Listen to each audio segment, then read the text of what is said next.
Bibles to Psalm 78. Psalm 78.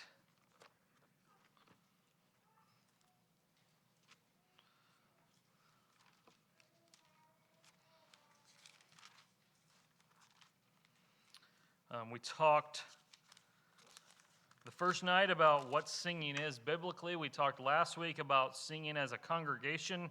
Tonight we talk about singing at home, and next week we'll talk about singing to the world and what the witness of our singing is. Psalm 78, I'm going to read the first 4 verses tonight as we dig into that. I've been at the bedside of several dying people since I've been the pastor. It's always a very sobering moment being there and seeing someone take their last breath. I've experienced that 3 or 4 times in my life. It's a very detrimental thing for the kids of today that they don't tend to see people die. They don't tend to see people take their last breath. 150 years ago, families all lived in the same house. So 5-year-old would live in the home with great-grandma. They would all live in the same house. So the kids played in one room, and in the next room, grandma would be sick and dying, and they would be able to hear that. Kids would hear her gasping for her last breath. That would be common. Today, we put them in hospitals and nursing homes, and kids usually aren't even there when it happens. That's probably a major contributor to the people of today thinking they're invincible and not thinking about their own mortality very much. Do you know what I've seen at a lot of bedsides of dying people? Often, as the person is laying there about to pass away, the family will play music, or they'll sing together. They'll pull up their phone and they'll pull up a hymn on YouTube and play it, or they'll just sing a hymn together. It's always a very beautiful moment when that happens. Why is it that we do that? Why do we do that? Why don't we just turn on like an episode of The Price is Right or something? Our loved ones love The Price is Right. Why don't we turn on like an Atlanta Braves game and let that play while our loved one is passing away? Well, because singing binds us together. Music does that. It has that effect of it has power that little else in the world has of binding us together. You never forget the things that you sing. You remember them. If singing is that important, we must learn to do it together as a family. Whether we're at my age where I have a 1-year-old, or whether you're an empty nester, or whether you're an unmarried person, but you have family members, we have to learn to inculcate our homes with singing. Your singing will affect your kids, or your lack thereof singing will affect your kids, or your grandkids, or your spouse, or whatever. In this series on singing, this is probably going to be the sermon you most don't want to apply.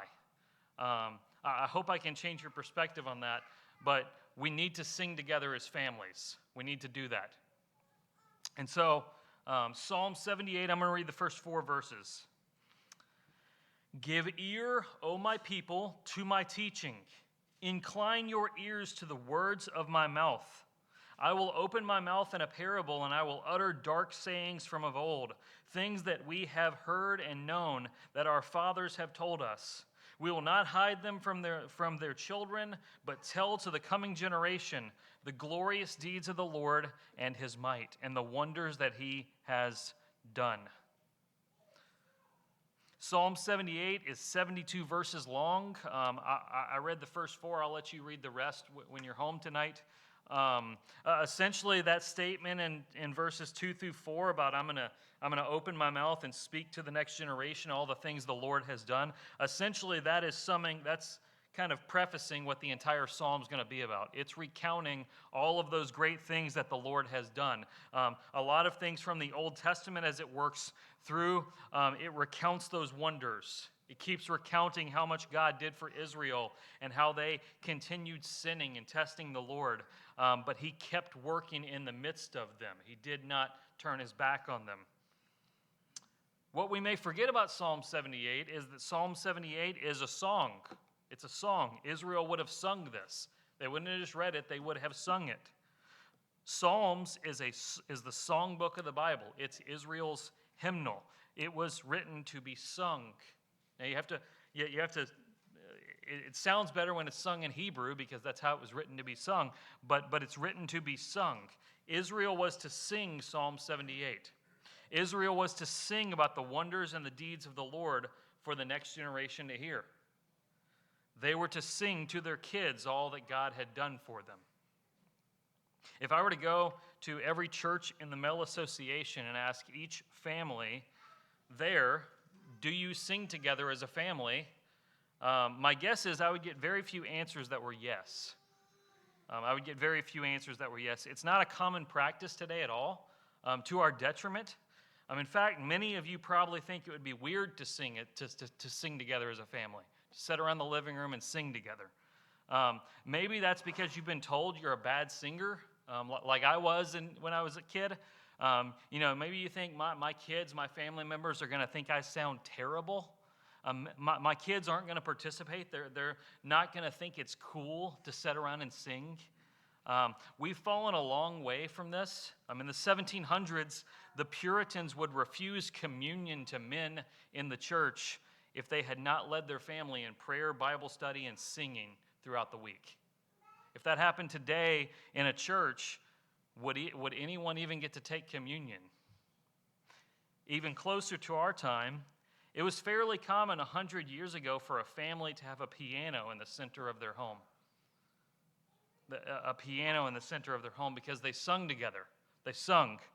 You had to make your own entertainment in those days. You didn't have, The Price is Right to watch. So families sung together. Today, the house is not usually centered around a piano. What's it centered around? A television. A television. CSI has replaced families singing together. Christian families must recover the lost art of singing together as a family. This is the calling of parents, and it's a calling of those who have children or grandchildren. My kids, I know what some are thinking. My kids will never sing. They don't want to sing, especially teenagers. We'll talk about teenagers in a minute. But parents don't have to ask permission of their kids to be the spiritual leader of their home. They don't have to do that. Parents should never walk into the kids and say, well, do you want to go to church today? And let that be the determining factor. Just lead them. Don't let them lead you, lead them. Parents are the God-ordained leaders of the home, not the children. Parents don't have to ask kids permission to be a Christian family. Kids, it's as simple as a parent saying, kids, we're going to start reading the Bible, praying, and singing together. We're going to start doing that. We're commanded to do it, and it's going to strengthen our family over the long haul, so we're going to do that. Your calling as a Christian parent or a Christian grandparent is to teach your kids to know, love, and follow Jesus. You will teach your kids a lot of things about life, how to work on a car, how to manage finances, how to do well in college. But if you teach your kids or your grandkids everything for this life and nothing for the next one, you've taught them nothing. It doesn't really matter if kids get into college if they don't get into heaven. We've got to lead them in that. Keep in mind as well, kids will typically be less devoted to Christ than parents are. If parents aren't 100% devoted to Jesus, kids will be less devoted than their parents. And so the grandkids will be less devoted than the kids. When parents are raising kids, they're not just raising kids, they're raising their grandkids. Their grandkids are going to live out of the parenting that the parents taught the kids. I was reading 1 Kings 12 the other day. It takes place right after Solomon has died. So David, was king of Israel. He had Solomon. Solomon reigned from 1 Kings 1 through 11. Solomon dies. He has two sons. They hate each other. They argue over who's going to take the throne from Solomon. They can't decide, so they break the kingdom into two nations, and they just rule both of them. And from that point on, Israel's a wreck. David did a lot of things well as king, but did he spiritually lead his son Solomon? Because you read the story of Solomon, Solomon's nuts. He starts out really well. Over time, he just continues chipping away at his following of the Lord until the end. He's like He's worshiping false gods. He's sacrificing to Baal, and he dies, it appears, not following the Lord. You see that a lot with people in the Old Testament. Their grandkids were nuts. You think about Hezekiah. Hezekiah has Manasseh. Manasseh's crazy. Manasseh has Ammon. Ammon, it says he departs from the Lord. You see it in, Moses, spiritually here. Moses raises up Joshua. Joshua doesn't raise up anybody, and Israel for the next several decades is just crazy. Solomon lived out of what his father taught him, and it wasn't much. His sons were even worse than he was. Don't wreck your family's next generation because you won't lead. A lot of this falls on fathers. Fathers have to be the spiritual leader of their home. Fathers have to be the lead singer of their family. They have to take up the mantle. They have to take up the charge. Do you know why kids are obsessed with Harry Potter, but they're bored with church? Now, that's not a sermon against Harry Potter. I really like Harry Potter. But do you know why kids are obsessed with Harry Potter, but they are bored with church? Have you read the Harry Potter books? The characters in Harry Potter will die for what they believe in. They will give their life for what they believe in. They will lay down their life for their friends. There's purpose in their story. But often, families will barely get out of bed for church. That's why kids see no point in it, because we've taught them that. Faith is absolutely taught, but it's also caught. We think we can't sing as a family because kids will think it's dumb. Who cares? Sing as a family. We will not always be on the good side of our kids. That they will not always like us. That's part of parenting. If your kids always think you're awesome, you're probably never challenging them, ever. They will think singing together as a family is dumb. They will. They will roll their eyes. They will not want to do it. It may just start out with the mom and the dad singing, but we sing. Every kid arrogantly thinks their parents are dumb, and they will be different than them when they grow up. I did it, and you did it. But now I'm an adult, and I can think of all kinds of ways that I am just like my mom and dad, and I swore when I was a kid I wouldn't be. I wouldn't be. I'm not going to be like those crazy people. That's what I thought. Now, I never said that directly, but today, there's all kinds of ways that I'm like my mom and dad. We will be different some than our parents, but we will pick up a lot of what our parents do. If you spent a week around my parents, you'd see a lot of things that I do. I can think of multiple people in this church who are parent and child, and I can see their personalities, their quirks, their voice, everything about them exactly alike. Your kids won't see the value in singing as a family right now. They won't. We do it anyway. We do it anyway. They may not get it until you are on your deathbed, but someday they will understand how important it was. Someday you'll be about to take your last breath, and your kids won't turn on an Atlanta Braves game. They'll start singing, "It Is Well With My Soul." That's what they'll do.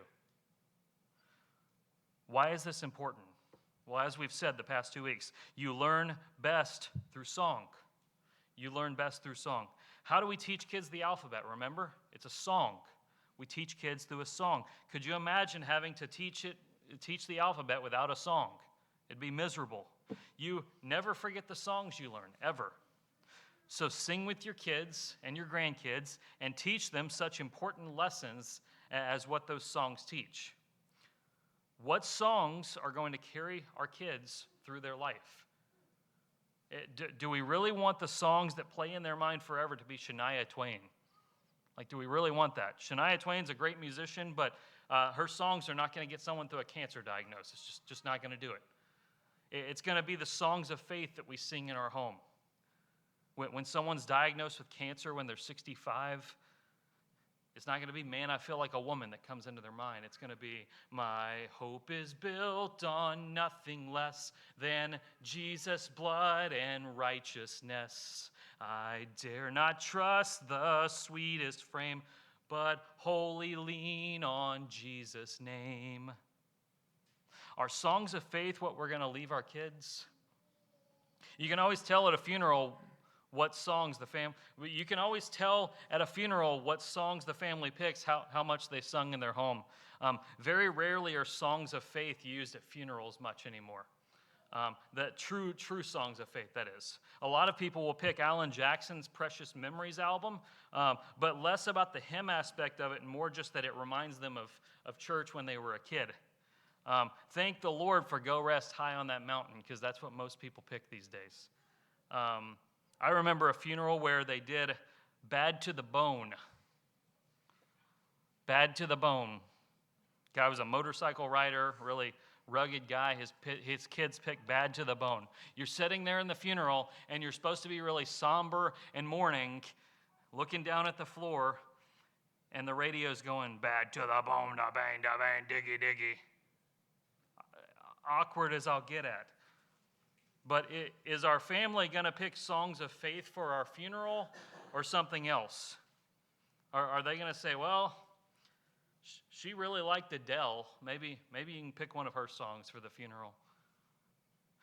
My understanding about who God is formed by the songs I sing. As much as it's formed by all the Bible study I've done and all the books that I've read, it's formed by the songs that I sing. The theological ideas that I learned in seminary are just a skeleton. The songs that I sing put meat on the bones. That they do. I know the resurrection of Jesus is powerful. I know that. But it's not until I sing songs about it that I feel that power in my heart. I know the resurrection is powerful. But when I sing, there in the ground his body lay, light of the world by darkness slain, then bursting forth in glorious day, up from the grave he rose again. That's when I feel the power of the resurrection there. Do our kids have any concept of anything about God? We can teach them greatly by singing to them.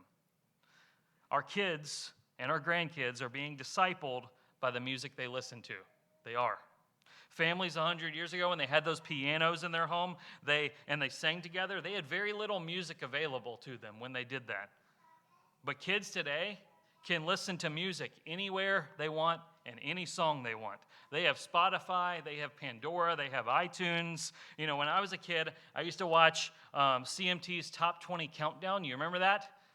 Top 20 music videos of the time. I would watch it because I wanted to hear song number 6. I knew what was there. It was a song that I liked. I had to sit there and wait for 2 hours through all the commercial breaks to get to song number 6. If I were a kid today, I could just pull up my phone and pull up that song and just listen to it and save myself some time.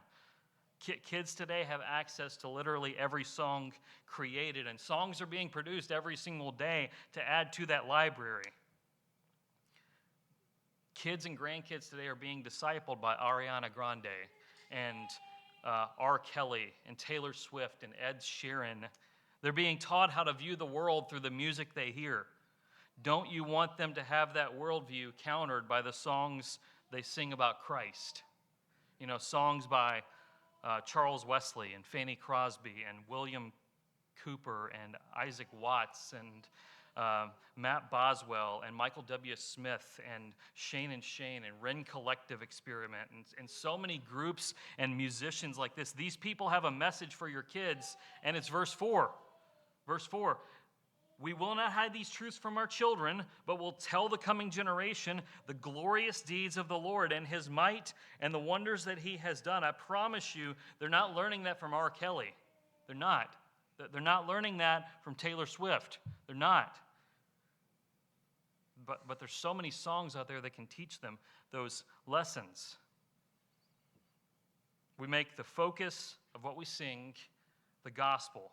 We don't focus necessarily on the exact songs that we like or the exact songs that our generation likes. We let our kids listen to the music of the faith that are going to speak to them. That are going to speak to them. We make the gospel the focus, the gospel the message. The lyrics, are they proclaiming, this will be what we deal with a lot next week, are they proclaiming Christ has died, Christ is risen, and Christ will come again? Are they proclaiming that? Songs provide excellent teaching moments from parent to child or grandparent to child. Imagine if you were singing a song with your kids and they asked you a question about it. Let thy goodness like a fetter bind my wandering heart to thee. Dad, what's a fetter? I'd have to go look that up because I'm not 100% sure what a fetter is, but when we've been there 10,000 years. Mom, what are we going to do for all that time? That's a long time. The songs you sing your kids will stick with them forever. It will. When they go off to college and they drift from their faith, let the songs you taught them about Jesus be ringing in their minds as they wander from him. May the Holy Spirit use those songs to draw them back. As they wander from the faith, they will hear the sound of when Satan tempts me to despair and tells me of the guilt within. Upward I look and see him there who made an end to all my sin. So what's this look like? Well, I would say there's an aspect to it that's planned singing as a family, and there's an aspect to it that's spontaneous. Planned, that is, set aside a time with your kids or your grandkids every week that you're going to sit and read the Bible and pray and sing. That doesn't have to be complicated. Adrian and I do it with Haddon. It's 5 minutes long. That's it. It's nothing big. 5 minutes, 10 minutes, 15 minutes, however long it takes. Read the Bible. Maybe explain it just a little bit to them if you want to. Ask them, hey, who's someone we can pray for? Okay, we can pray for Chris Hasty. He's suffering with COVID. All right, let's pray for Chris Hasty. Pray for Chris Hasty, and then sing. Sing a song. Whatever you want, sing a song with them. That's the plan part, but then spontaneous. Throughout the week, find spontaneous moments to sing. Use every opportunity you get. Make it a discipline that you're going to walk around your house singing so that your kids and grandkids can hear it. Always have music playing in the car, in the kitchen while you cook, while you do chores. Sing while you put your kids or grandkids to bed. Sing at the dinner table. Sing when you're driving down the road.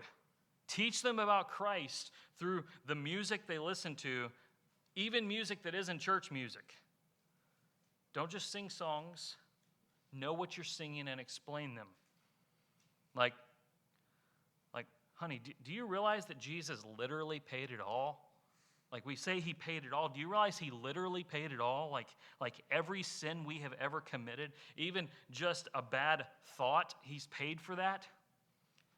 You know, oh Lord my God, when I in awesome wonder consider all the worlds thy hands have made. You're driving down the road.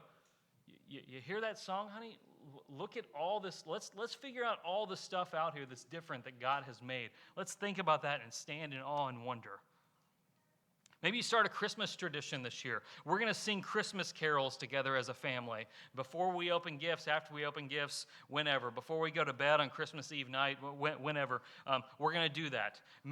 Another way, make church a big deal. Come here every week. Why? If nothing else, we sing here. We sing together here. Prepare for church and then passionately sing here. Why do some people look like they'd rather be getting a root canal and a vasectomy at the same time than be singing in church? Why? Singing in church should simply be an overflow out of the singing that happens at home. Teach your kids the songs you want them to grow old with. Absolutely the simple ones like, Jesus loves me, this I know, for the Bible tells me so. That's a simple song. There's actually a lot of depth to that song if you sit and think about it. But also the full and deep ones. Teach them those songs. Explain the songs to kids as you go. Kids aren't stupid. They can handle deep concepts in songs, I promise. Kids are being taught in school how to solve the reverse y-axis of an obtuse triangle. Like that, they can. Yet when they come to church, we think they have to be entertained with putting a sock over a Coke can and making them drink it. Like we think that's what we got to do to keep kids at church. They can understand the deep things of God. They can understand, behold the man upon the cross, my sin upon his shoulders. Ashamed, I hear my mocking voice call out among the scoffers. They can understand those things. They're being taught things that you're trying to help them with their homework, and you got no idea what they're being taught at school because you don't remember this stuff. that they can get this. Now, what if they're teenagers? What if they're teenagers? It's a lot more simple of an answer than you think. Come to church and sing when you're here and let them see you singing. Make singing fun. Make singing fun. Find, modern versions of old hymns and let them hear the great hymns of the faith in a musical version that they enjoy. Just get started.